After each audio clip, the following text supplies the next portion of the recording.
In the last century, no papal conclave had required as many unscheduled recesses as the one that elected Leon XIV, not due to external threats or technical failures, but because internal fractures ran so deep that even experienced cardinals feared open rupture.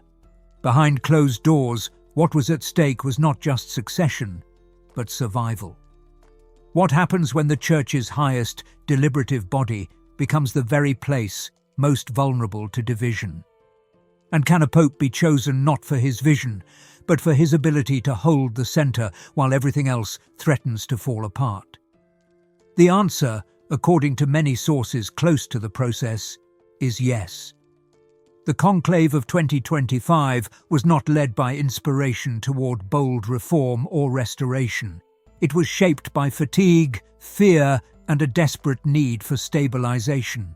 If you enjoy content that helps you grow spiritually, don't forget to like this video, subscribe to our channel, and join our community for more inspiration. Let's get started. The ideological battlefield between those calling for a radical reimagining of doctrine and those pleading for a return to clarity left no room for consensus. Each ballot revealed not a convergence, but a war of attrition. Every prominent name carried too much baggage, too much association with one camp or the other. That's when the name Prevost began to surface, not shouted, not announced, but whispered. He was respected across divides, not because he had taken bold stances, but because he hadn't. His academic record in canon law, his reserved temperament, and his habit of listening without signaling allegiance had left him almost invisible in the ideological debates. And in that invisibility, many saw a possibility, a man no one feared and everyone could tolerate. But the turning point came not from Rome, but from Africa and Asia. The delegations from these continents were not driven by Western labels like liberal or conservative. They saw the West's church consumed by division and believed the greatest danger was not doctrinal error, but fracture. Their support for Prevost, later Leon XIV, was not an endorsement of ideology, but of unity. To them, a neutral pope was not a weak one, but a necessary one. By the fourth day, his election became inevitable, not because he had convinced anyone, but because everyone else had exhausted their fight. His silence had created space, and in that space, the Church chose to breathe again, if only to avoid breaking in two. The first signal that Leon XIV's election was not a pause, but a recalibration came during the Orationem post-electionem, his address to the College of Cardinals. There was no grand vision, no 10-point agenda, no subtle attack on the previous pontificate, just a single phrase that would be repeated later by Cardinal Giovanni Battista Re. The Church must not accelerate when it is losing balance. It wasn't resistance to reform, it was resistance to rupture. We all reach points where direction feels uncertain, and the ground beneath us unsteady. In those moments, deeper clarity can bring peace. That's precisely what the Secret of Jesus' Apparitions offers, a path back to stillness, truth, and spiritual balance. If you're seeking guidance, the free ebook available now might be what you've been waiting for. You'll find it right away in the first pinned comment. Don't miss this chance to realign what matters most. He made no mention of Pope Francis, nor did he canonize his legacy. The omission was deliberate, not disrespectful, but strategic. The room was filled with men who had walked through the turbulence of the Amazon Synod, the synodal path in Germany, and the communications chaos of the last few years. Leon XIV knew that any direct praise or critique of his predecessor would immediately be used as ammunition by one faction against another. So instead, he chose stillness. In that stillness, many expected indecision. But what emerged was something else. Restraint as a form of governance. He reinstated no pre-conciliar forms. He retracted no documents. But he also issued no theological novelties, no new encyclicals, no major gestures. Within weeks, the Vatican began to feel less like a battlefield and more like a corridor of closed doors. Insiders noticed the difference in tone. While previous years had been marked by public appeals for dialogue and open forums, Leon XIV allowed the Curia to breathe. Meetings became smaller, tighter, more focused. He took counsel not from the loudest voices, but from canonists, confessors, and those with pastoral experience in conflict zones, not just ideological ones. This wasn't nostalgia, it was triage. His quiet was not indecision, it was discipline. The Church, he believed, didn't need more slogans or declarations. It needed to remember how to govern without shouting. His earliest appointments reflected that logic. Men and women known for discretion, precision, and fidelity, not charisma. Many hoped for a direction to emerge. But Leon XIV wasn't offering a direction. He was creating room for the storm to pass without capsizing the ship. To those demanding clarity, he offered time.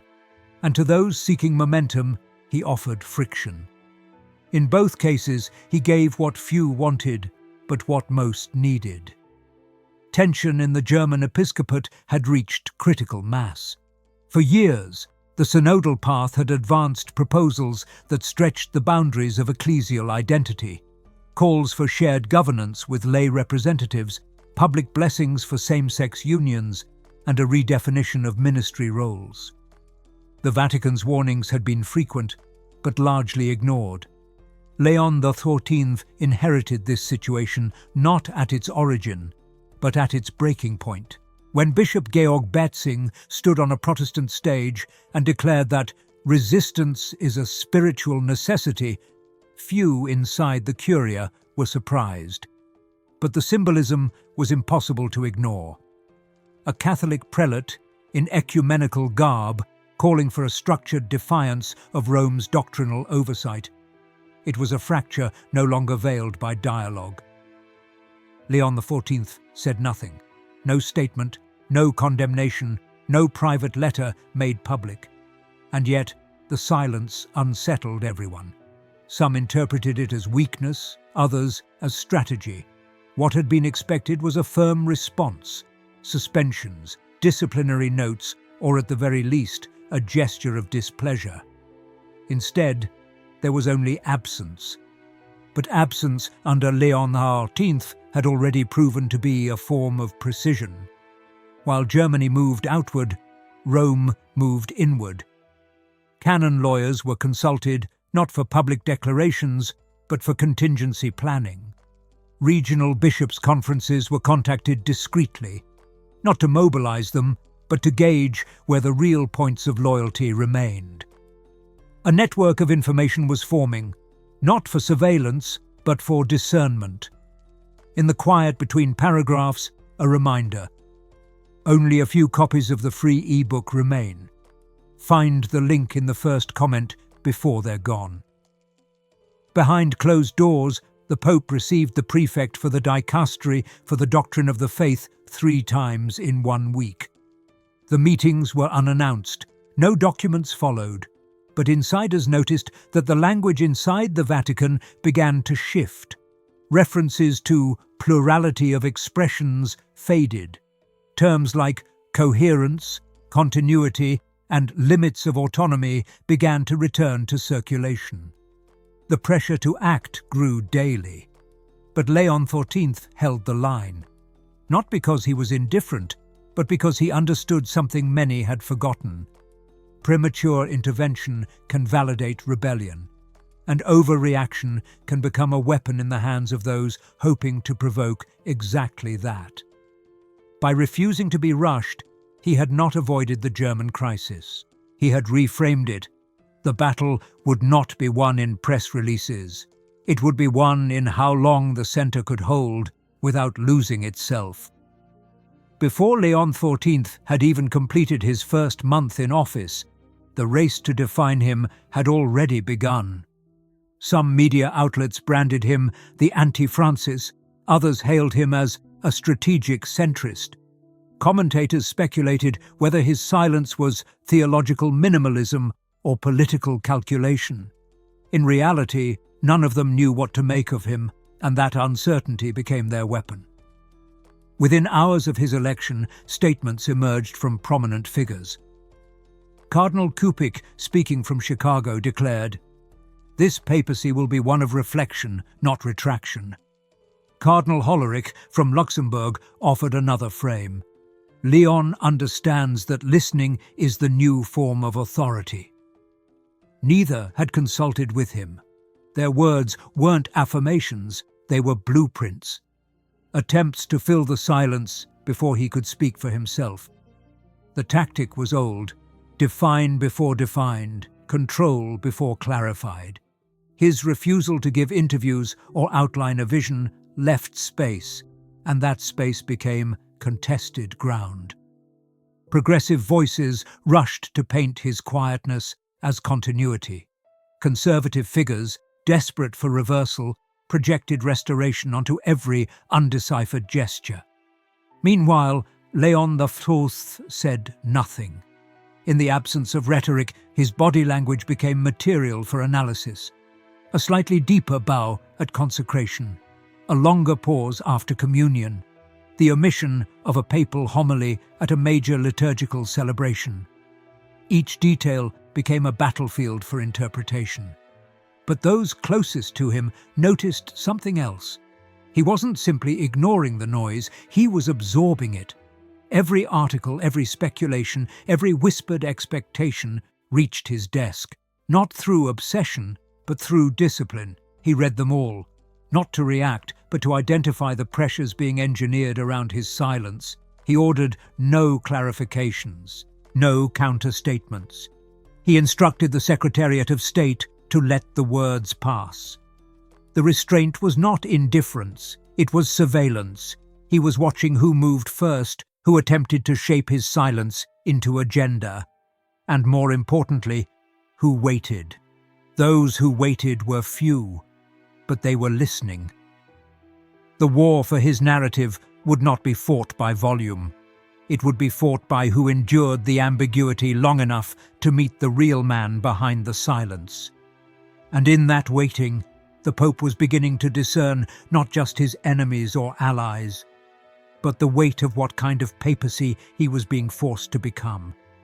Moments like these are rare, and so are the remaining downloads of the free e-book.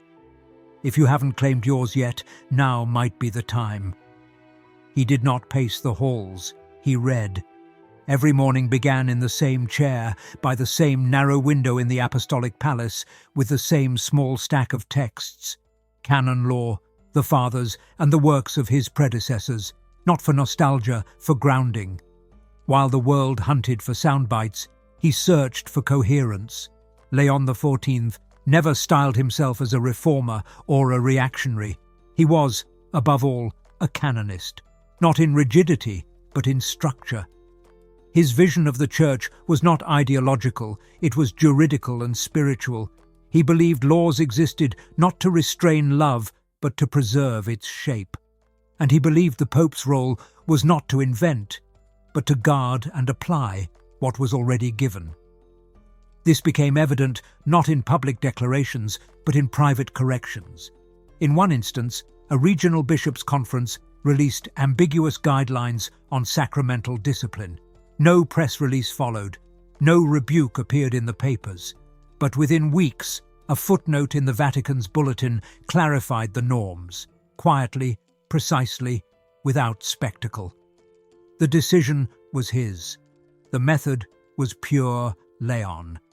To those trained in modern governance, this was passivity. To those with eyes trained by prayer, it was governance by restraint. He knew that noise did not produce fidelity.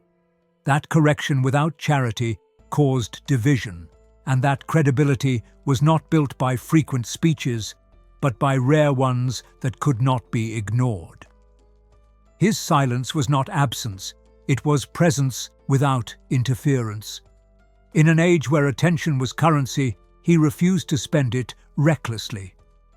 That refusal unsettled many. The pressure to perform, to define, to dramatize was constant. But he had decided early on the papacy would no longer be reactive. It would become contemplative again. His daily masses were short, without commentary. His audiences were limited, tightly scheduled, rarely extended. But when he did speak, his words were surgical. He once told a visiting bishop, "I do not want to speak more clearly than Christ did." The bishop did not reply. There was nothing to add. Leon XIV wasn't interested in becoming a symbol. Symbols fade.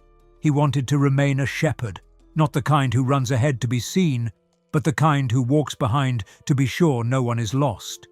In his first 9 months, Leon XIV issued no major motu proprios, no encyclicals, no apostolic exhortations. But the Roman Curia had changed, subtly, precisely, and without press conferences. His appointments revealed the logic of his pontificate more than any address could have. He confirmed Cardinal Pietro Parolin as Secretary of State, not as a placeholder, but as continuity. A diplomat fluent in stillness, trusted in both East and West, capable of absorbing geopolitical pressure without leaking it into doctrine. It was not a daring choice. It was a defensive line drawn early. As you continue watching, keep in mind, access to the free ebook is still available, but not for long.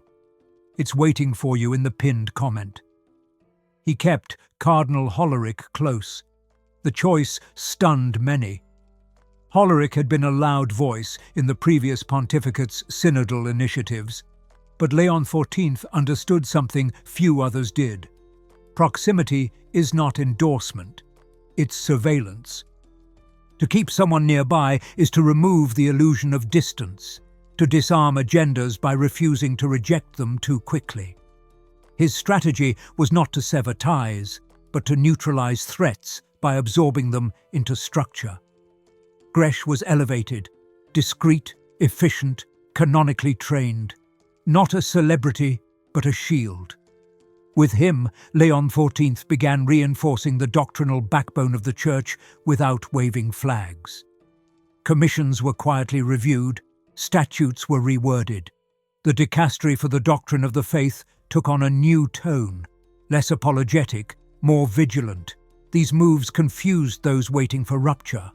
There was no dramatic reversal, no condemnation of the past, no triumphant return to the pre-Francis era. But something had shifted. The language inside the Vatican began to slow. Synodal enthusiasm cooled. New liturgical texts paused mid-drafting. The theological imagination that had once sprinted forward now began to walk, and occasionally to stop and wait. Leon XIV had no interest in speed. His interest was fidelity, not as slogan, but as habit. One official, speaking anonymously, described the change like this: "He didn't tell us to be careful. He made us remember what caution feels like." If these insights resonate with you, please like, subscribe, and share your thoughts below. Your super thanks support helps us create more content like this. Join our community and stay connected. When asked in private what he wanted his pontificate to be known for, he gave no answer, only a gesture. He pointed to a crucifix hanging in his private study, one older than any of the men who had elected him. The message was not new, but it had been buried beneath noise. Now it was breathing again.